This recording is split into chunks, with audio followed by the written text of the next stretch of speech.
अस्सलाम वालेकुम आदाब, मैं शहबाज बन टीवी के खबरनामे में आप सबों का इस्तकबाल है। आगे बढ़ने से पहले नज़र डालेंगे सुर्खियों पर। तेलंगाना कांग्रेस के अरकान पार्लियामेंट ने बजट में नाइंसाफ़ी पर निर्मला सीतारमण को लिखा मकतूब। वज़ीर आला रेवंत रेड्डी ने साबिक मरकज़ी वज़ीर एस जयपाल रेड्डी के 5वीं बरसी पर खराज अक़ीदत किया पेश। ग्रेटर हैदराबाद म्यूनसिपल कॉरपोरेशन 30 जुलाई से शहर भर में जायदादों का सर्वे करेगा शुरू। यूपी असेंबली इजलास के पहले दिन ईवान में जबरदस्त हंगामा, समाजवादी पार्टी के अरकान ने हुकूमत के खिलाफ की नारेबाजी। सुप्रीम कोर्ट ने झारखंड के वज़ीर आला हेमंत सोरेन की जमानत मनसूख करने की ईडी की दरखास्त मुस्तरद कर दी। सुप्रीम कोर्ट ने मनीष सिसोदिया की जमानत दरखास्त पर समाअत 5 अगस्त तक मुलतवी की। इथियोपिया में लैंडस्लाइडिंग कम अज कम 257 अफराद हलाक, मुत्तहदा अरब इमारात का इथियोपिया के लिए इमदाद। अब खबरें तफसील से। तेलंगाना के कांग्रेस अरकान पार्लियामेंट ने मरकजी बजट में रियासत के साथ की गई नाइंसाफ़ी के मामले पर मरकजी वज़ीर ख़जाना निर्मला सीतारमण को एक मकतूब तहरीर किया है। इस ख़त में उन्होंने मुतालबा किया है कि निर्मला सीतारमण आंध्र प्रदेश तंजीम जदीद एक्ट के तहत तेलंगाना को दी गई यकीन दहानियों को पूरा करे। अरकान ने जोर दिया कि बजट में तेलंगाना के जायज़ हुकूक़ को नज़रअंदाज करना रियासत की तरक्की और अवामी भलाई के खिलाफ है। वज़ीर आला रेवंत रेड्डी ने साबिक मरकज़ी वज़ीर एस जयपाल रेड्डी की 5वीं बरसी के मौके पर नेकलेस रोड पर अहल खाने के साथ पहुंचकर खराज अक़ीदत पेश किया। इस मौके पर कानून साज कौंसिल के चेयरमैन जी सुखिंदर रेड्डी, वज़ीर ट्रांसपोर्ट पूनम प्रभाकर और दीगर अहम शख्सियात भी मौजूद थे। आंध्र प्रदेश के ज़िला कृष्णा के माहीगीरों ने इतवार के रोज़ रियासत के साहिल समुंदर से तकरीबन 1500 किलो वजनी जेएंट फिश पकड़ी। माहीगीर ने 3 दिन कबल शिकार के लिए समुंदर में गए थे और ज़िला कृष्णा के मछलीपट्टनम में गिला किला दंदी के साहिल पर वापस आए, जहां वो अपने साथ एक बड़ी मछली भी लेकर आए जिसे मकामी लोग तीकू फिश कहते हैं। माहीगीरों के जाल में फंसे इस जेएंट फिश को साहिल पर लाने के लिए क्रेन की मदद लेनी पड़ी।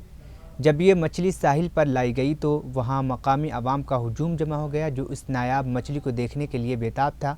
लोगों ने इस मछली की तस्वीर और वीडियोस बनाई और सोशल मीडिया पर वायरल कर दिया।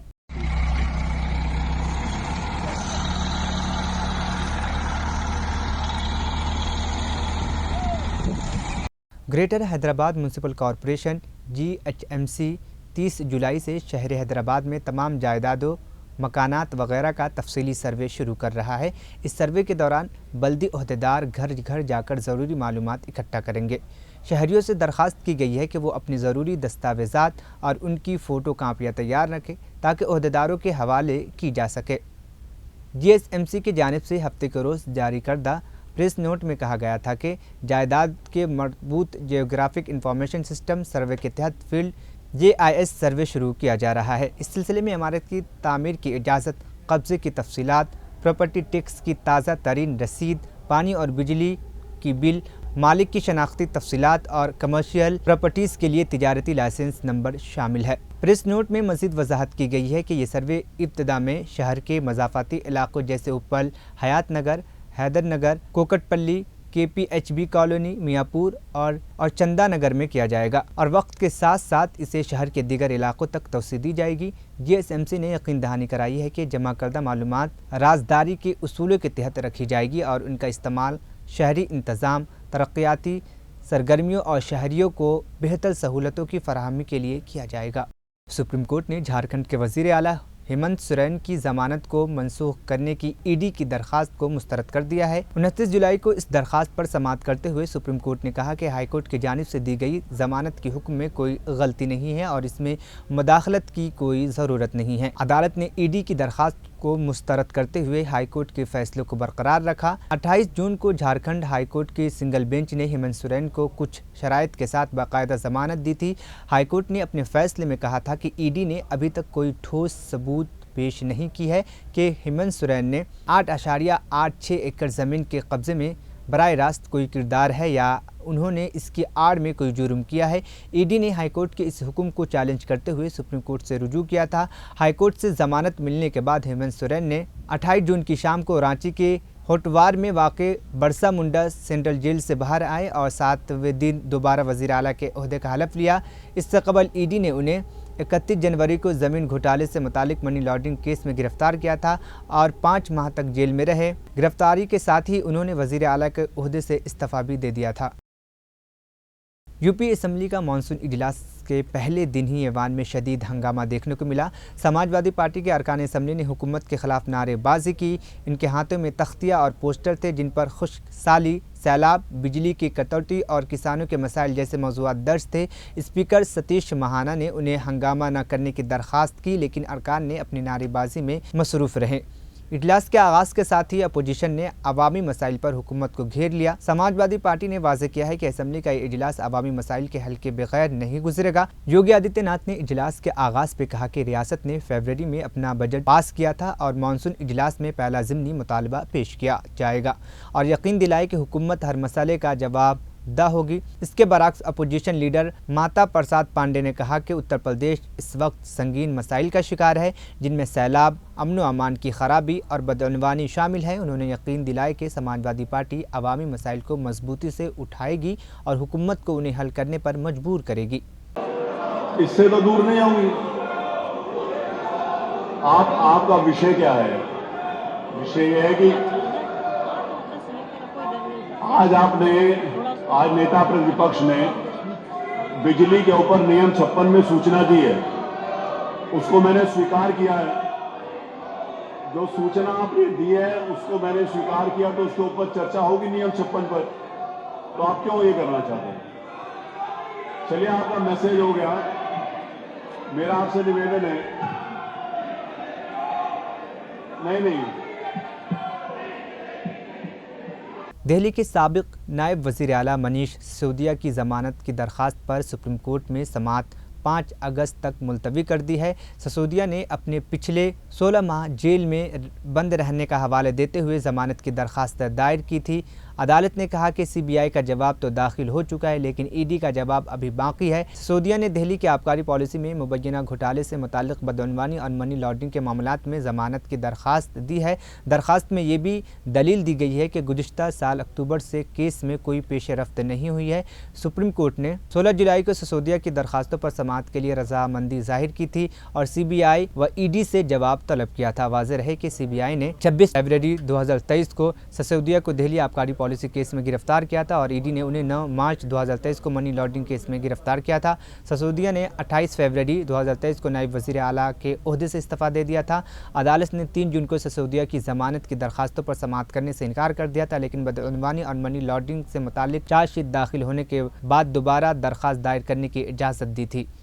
दिल्ली के ओल्ड राजेंद्र नगर इलाके में मूसलाधार बारिश के बाद हफ्ते की शाम को एक कोचिंग सेंटर के तहखाने में पानी भर जाने से सिविल सर्विस के 3 उम्मीदवारों की मौत हो गई थी। कारकुनों ने तहखाने से लाशें निकाल ली, जिनकी शनाख्त उत्तर प्रदेश की शेरिया यादव, तेलंगाना की तानिया सोनी और केरला के नवीन के तौर पर हुई है। इस वाक़े से राव कोचिंग सेंटर और दीगर इदारों के ख्वाहिशमंदों और तलबा में ज़बरदस्त गुस्सा पैदा हुआ और उन्होंने हलाकतों पर कोचिंग सेंटर के बाहर एहतजाज किया और हुकाम के खिलाफ नारे लगाए। दिल्ली हुकूमत ने पूरे मामले की मजिस्ट्रेट जांच का ऐलान किया है। इधर एमसीडी ने 13 मराकज़ को सील कर दिया है। और आप जब मुझे बुलाएंगे मैं दोबारा आकर खड़ा हो जाऊंगा। थोड़ा सा समय दे दीजिए, थोड़ा शांत हो जाइए। जब तक इस तरीके से चिल्लाते रहेंगे तब तक ना हम आपसे बात कर पाएंगे, ना आप हमसे बात कर पाएंगे। थोड़ा सा मैं अंदर आइए सर, जिसने मैंने कहा। दिल्ली के ओल्ड राजेंद्र नगर में राव IAS कोचिंग सेंटर के बेसमेंट हादसे में दिल्ली पुलिस ने मजीद 5 मुलजिमीन को गिरफ्तार कर लिया है। इससे कबल 28 जुलाई को पुलिस ने कोचिंग सेंटर के मालिक और कोऑर्डिनेटर को भी हिरासत में ले लिया था। इन नई गिरफ्तारियों के बाद इस मामले में गिरफ्तार मुलजिमीन की तादाद 7 हो गई है। गिरफ्तार शुदगान में वो शख्स भी शामिल है जो इस गाड़ी का मालिक है, जिसके गेट से टकराने के बाद इमारत का गेट टूट गया था और तलबा बेसमेंट में फंस गए थे। दिल्ली पुलिस ने MCD को भी नोटिस जारी करने की तैयारी की है और MCD हुक्काम को तफ्तीश के लिए तलब करने का फैसला किया है। पुलिस कोचिंग सेंटर के दस्तावेज़ात की भी जांच कर रही है। आम आदमी पार्टी के राज्यसभा रुकन संजय सिंह ने मरने वाले तलबा की रूह की शांति के लिए दुआ की है और कहा है कि बहुत से कोचिंग सेंटर गैर कानूनी तौर पर बेसमेंट में क्लासेस चला रहे हैं। उन्होंने उन मराकज़ के ख़िलाफ़ कार्रवाई और कसूरवार अफसरान के ख़िलाफ़ सख्त इक़दामात की यकीन दहानी कराई है। देखिए, सबसे पहले तो ये बहुत ही दुर्भाग्यपूर्ण घटना है और जो छात्र इसमें मारे गए हैं, मैं उनकी आत्मा की शांति के लिए प्रभु से प्रार्थना करता हूँ, ईश्वर से प्रार्थना करता हूँ कि उनके परिजनों को ये अपार कष्ट जो उनके ऊपर आया है उसको सहन करने की शक्ति दे। जहाँ तक इस घटना का विषय है, कई कोचिंग सेंटर अपने बेसमेंट में इलीगल तरीके से लाइब्रेरी चलाते हैं, क्लासेस चलाते हैं, जो पूरी तरह से गलत है। किन अधिकारियों के साथ मिली भगत करके ये किया गया, उन पे कार्रवाई होगी और कार्रवाई के लिए हमारी जो एमसीडी की मेयर हैं वो कल से सक्रिय भी हो गई हैं।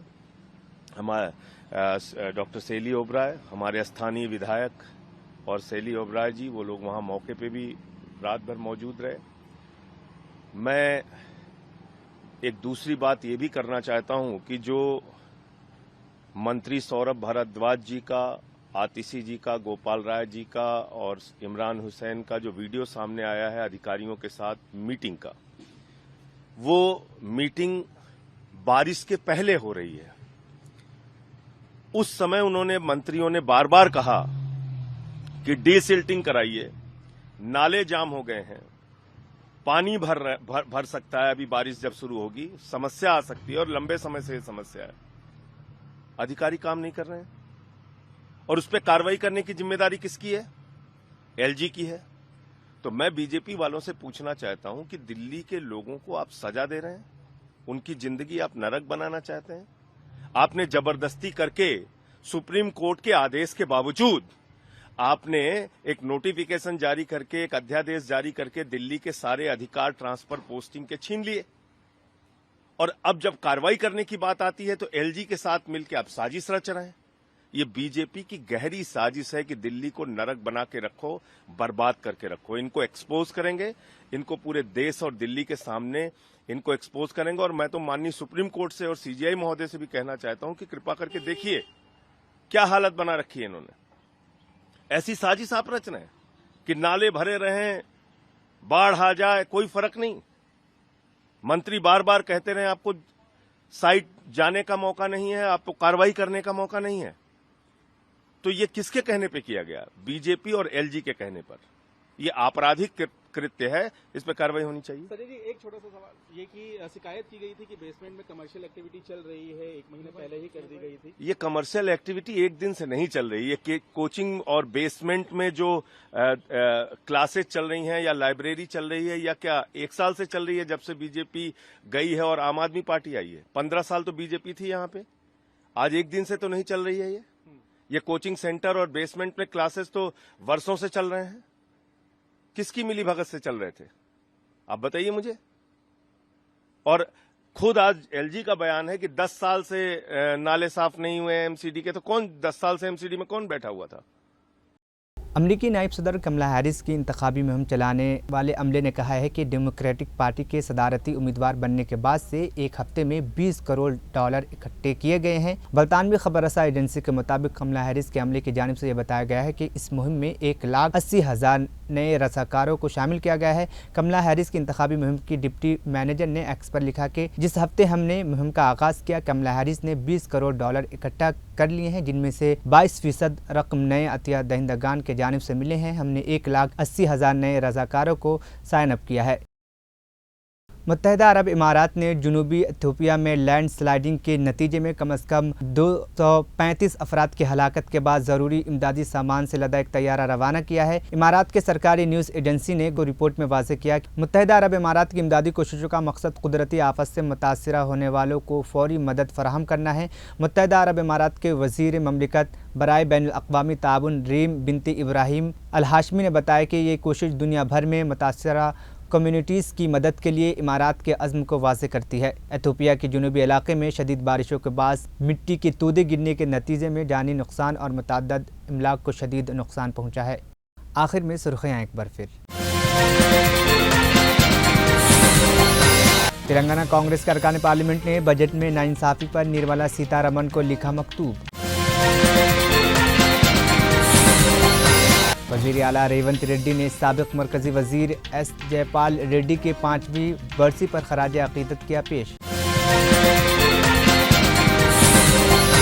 ग्रेटर हैदराबाद म्यूनसिपल कॉरपोरेशन 30 जुलाई से शहर भर में जायदादों का सर्वे करेगा शुरू। यूपी असेंबली इजलास के पहले दिन ईवान में जबरदस्त हंगामा, समाजवादी पार्टी के अरकान ने हुकूमत के खिलाफ की नारेबाजी।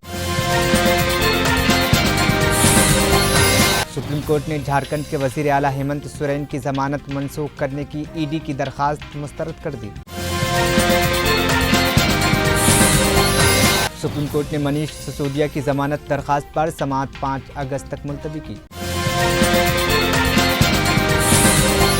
इथियोपिया में लैंडस्लाइडिंग कम अज कम 257 अफराद हलाक, मुत्तहदा अरब इमारात का इथियोपिया के लिए इमदाद। खबरनामा यहीं पर इख्तिताम पसीद हुआ। मुझे दीजिए इजाज़त, फिर होगी कल मुलाकात। अल्लाह हाफिज़।